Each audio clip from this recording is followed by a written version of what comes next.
اگلے سوال کی اور بڑھتے ہیں ہم لوگ مفتی صاحب. ایک رسول اللہ صلی اللہ علیہ وسلم نے جب شب معراج گئے, بہت ہی فیمس ایک واقعہ ہے. تو کچھ ہمارے آریہ سماجی بھائی اس طریقے کا اس کے اوپر آبجیکشن اور اس طریقے کا اعتراض کرتے ہیں کہ آپ صلی اللہ علیہ وسلم جب شب معراج گئے, اللہ تبارک تعالیٰ نے انہیں آسمان پہ بلایا, پھر اس کا ایک باقاعدہ ایک ورنن ہے کہ پہلے آسمان پہ گئے یہ دیکھا, دوسرے آسمان پر یہ دیکھا, پل صراط, جنت, جہنم. تو وہ کہہ رہے ہیں کہ اس وقت کون سی سائنس اور ٹیکنالوجی تھی یا کون سا راکٹ تھا کہ جس میں بیٹھ کے وہ وہاں پر گئے, حالانکہ وہ ایک براق کر کے کسی جانور کا ذکر آتا ہے. تو اس پہ آپ کیا جواب دو گے؟ حیرت یہ ہوتی ہے کہ یہ سوال وہ کرتے ہیں جو یہ کہتے ہیں کہ ویدوں میں جہاز بنانے کی ٹیکنالوجی کا ذکر ہے. اچھا, ٹھیک ہے, یہ سوال وہ کرتے ہیں جب رامائن میں یہ لکھا ہوا ہے کہ سیتا جی کو جب راون نے کڈنیپ کیا تھا تو پشپک پہ لے کر گیا تھا. ہاں رائٹ, ٹھیک ہے, بالکل, جی جی جی بالکل. ویدوں میں ایک ہاتھی والے جہاز کا بھی ذکر ہے, نہیں جس کا انجن جو ہے وہ ہاتھی جیسا ہے. اور اسی طریقے سے جو اچھا, سوریا بھگوان ہے اس کا بھی ایک جہاز ہے, اس کا بھی تذکرہ ویدوں کے اندر آتا ہے. بھائی یہ سوال کرنے سے پہلے آپ اپنی کتابیں پڑھ لیجئے, ٹھیک ہے, اس کے بعد پھر آپ سوال کریں گے, بہت اچھا لگے گا. بالکل بالکل. لیکن یہ نہ سمجھا جائے کہ یہ سوال کر کے ہم اب جواب دینے سے بھاگ رہے ہیں, ایسا نہیں. جواب ہمارے پاس ہے. تمام مذہبوں کے اندر ایک بنیادی چیز ہے, جب تک کہ شرک اس مذہب کے اندر نہیں آیا, تمام مذہب اللہ تعالیٰ کی طرف سے آئے ہیں, جن کو ہم جس ذات کو ہم اللہ کہتے ہیں, دوسرے پرمیشور کہتے ہیں, کوئی گاڈ کہتا ہے. اللہ کی طرف سے کمیونیکیشن ہوا ہے, اللہ کی طرف سے انبیاء آئے ہیں, رسول آئے ہیں, اور ان انبیاء اور رسولوں کو اللہ تعالیٰ نے میریکلز دیے ہیں, معجزے دیے.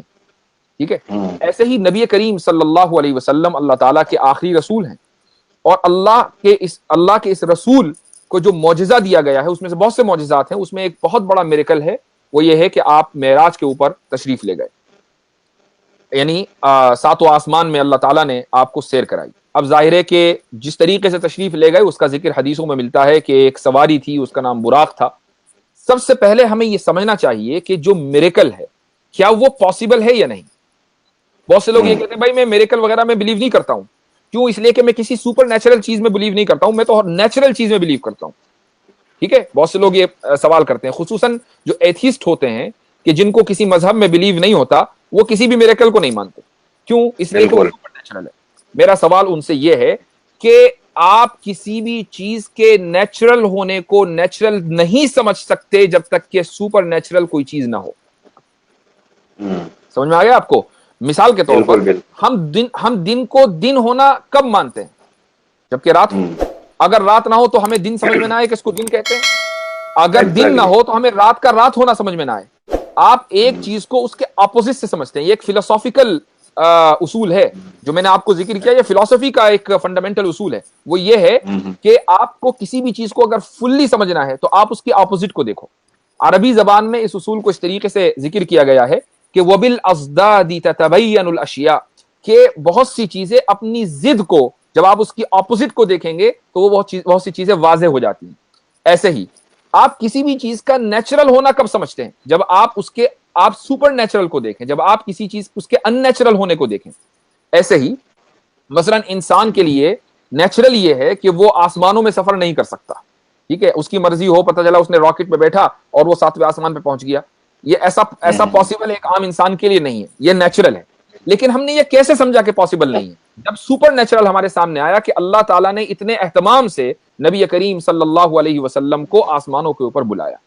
اچھا, اب سوال یہ کہ کس چیز پر بلایا, کیا کوئی جہاز تھا, کیا کوئی سواری تھی؟ حدیثوں میں اس کا تذکرہ آیا ہے کہ اس سواری کا نام براق تھا. اس کا ذکر کیا گیا کہ وہ ایک گھوڑے جیسا سائز تھا اس کا, اور اس کی اسپیڈ اتنی تھی. دیکھیے براق جو ہے وہ بھی عربی زبان کا لفظ ہے, اور یہ پلورل ہے برق کی, اور برق کے معنی آتے ہیں لائٹ کے. آپ آئنسٹائن کی جو تھیوری آف ریلیٹیوٹی ہے اس کے مطابق دنیا یہ جانتی ہے آج کہ سب سے جو تیز چیز ہے وہ کیا ہے؟ لائٹ ہے.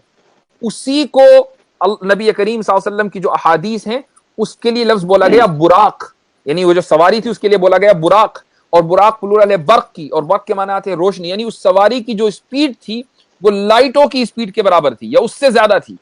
تو اس ان احادیث سے تو جو آئنسٹائن کی جو تھیوری آف ریلیٹیوٹی ہے دراصل اس کی تائید ہوتی ہے. ہم تو سمپلی اس بات کو مانتے ہیں کہ اگر تاریخ میں ہمارے یا انبیاء کے ساتھ یا اللہ تعالیٰ کے نیک بندوں کے ساتھ اگر کچھ اس طرح کے واقعات ہوئے ہیں کہ ان کو دور بیٹھے کسی چیز کا علم ہو گیا تو اسی کو ہم میریکل معجزہ کہتے ہیں. یا اگر کسی غیر نبی کے ساتھ جو وہ انسان نبی نہیں تھا لیکن اللہ کا بندہ تھا اسی کو ہم کرامت بولتے ہیں. ایسا ہوتا ہے اور یہ اللہ تعالیٰ کی مرضی سے ہوتا ہے, اس میں اس انسان کا کوئی دخل نہیں. یعنی اگر نبی کریم صلی اللہ علیہ وسلم چاہتے معراج پر جانا اور اللہ سبحانہ و تعالیٰ کی مرضی نہ ہوتی تو آپ صلی اللہ علیہ وسلم معراج پر نہیں جا سکتے تھے, اس لیے کہ وہ انسان تھے, بشر تھے. اللہ تعالیٰ نے چاہا تو معراج پر گئے. تو اسی طریقے سے جتنے بھی معجزات ہیں, جتنے بھی میریکلز ہیں, وہ اللہ تعالیٰ کی مرضی سے ہوتے ہیں. اچھا میریکل کیا چیز ہے یہ بھی میں آپ کو بتا دوں.